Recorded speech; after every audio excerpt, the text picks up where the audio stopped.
G'day guys, MAT5 here, and today I'll be reviewing This War of Mine. So This War of Mine is a point-and-click war survival stealth strategy game that was developed by 11-Bit Studios that I reviewed on PC. And the game is set in a war-torn city, and you take control of a group of civilians just trying to survive this war for as long as they can until a ceasefire is reached. This War of Mine really sets itself apart from other war games, giving the player control of everyday civilians instead of soldiers or any kind of fighter.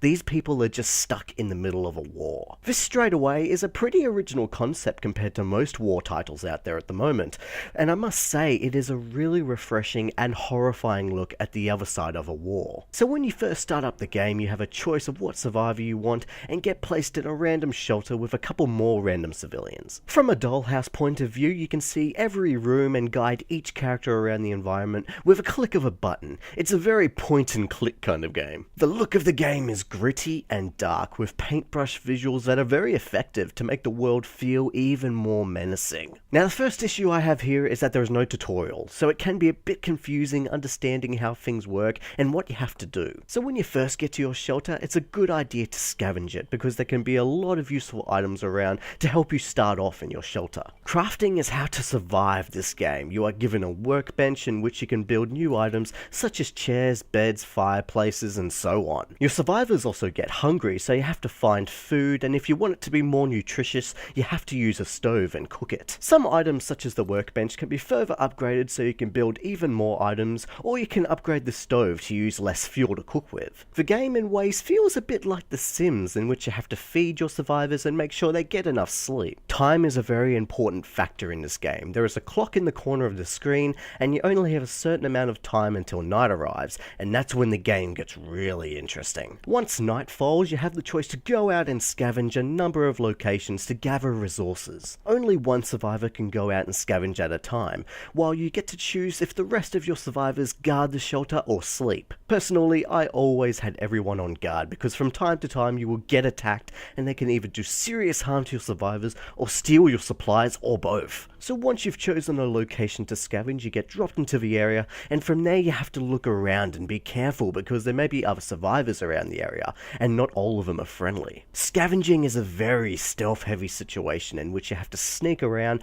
peek through keyholes, and hide in the dark to keep out of sight of others. Every NPC is different and will react differently to your presence, and it's up to you to choose how to deal with the situation. Some NPCs will be willing to trade with you, some will be frightened of you, and others will be just plain hostile towards you, so you can either play it calm and keep the situation as peaceful as possible, or you can react with violence. Combat is very simple, with just a click of a button, and the fight is mostly based on who's using what weapon, and how much health each other have. You can even stealth attack by sneaking up behind enemies, or jumping out of a dark spot that can instantly kill them. Stealth is extremely important. If done right, you can get in and get out without anybody even knowing you are there. I like how that you can only see within the room you are in with any open doors. If the doors are shut, you are unable to see into the next room. However, you can still keep track of people's movements. As they move around, they create sound which appears as a red ring that represents their footsteps.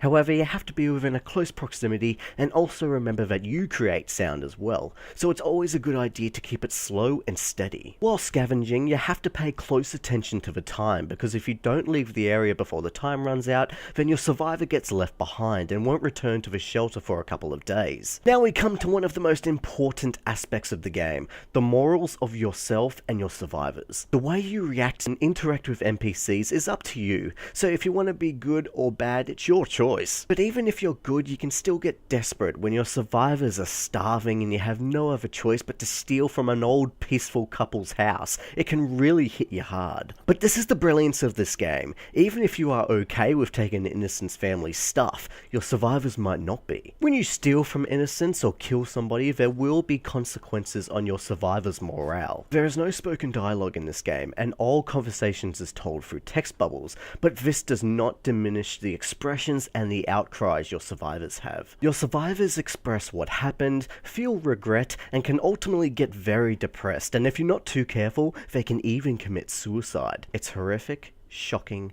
and and depressing, to watch as your survivors are struggling with the situation at hand, but also realistic to what it is like for innocent civilians surviving in a war-torn area. I can honestly say that I have never played a game that deals with these kind of themes, and it is indeed refreshing and interesting, but at the same time I feel bad. But that just strives me to really want to keep my survivor's psyche as positive as possible, but it's definitely a challenge. So this War of Mine succeeds at being a gritty survival strategy game, but it is also so much more. From the themes of the game to managing your survivor's mental state, it is a difficult thing to overcome, but it also pushes you to want to survive this war, to want to keep your people as sane as possible, but then again, it might not always end up the way you want it to. I did have a couple of little issues with the game, just really little, mainly that there is no checkpoint system that you can reload to. If your character happens to die while scavenging, you can't retry or reload the game. In a way, this could just be the punishing reality that if someone dies, they die,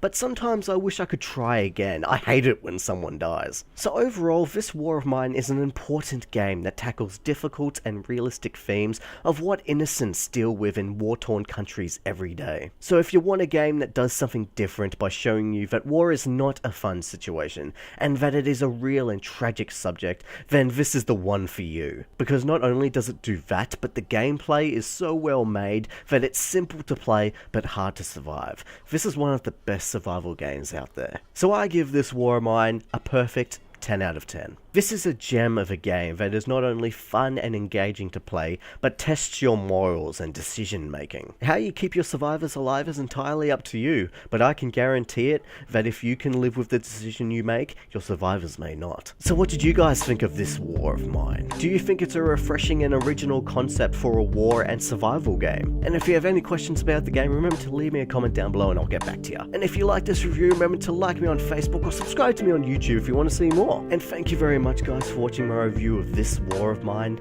This is not only a fantastic survival experience, but it also just gives you an insight of what people have to deal with in a war-torn country that I may have not even have thought of before I played this game.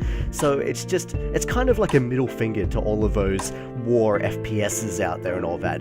But don't get me wrong, I do enjoy those games, but it is refreshing to see the other side of the battle. Alright, MH5 is bloody out of here.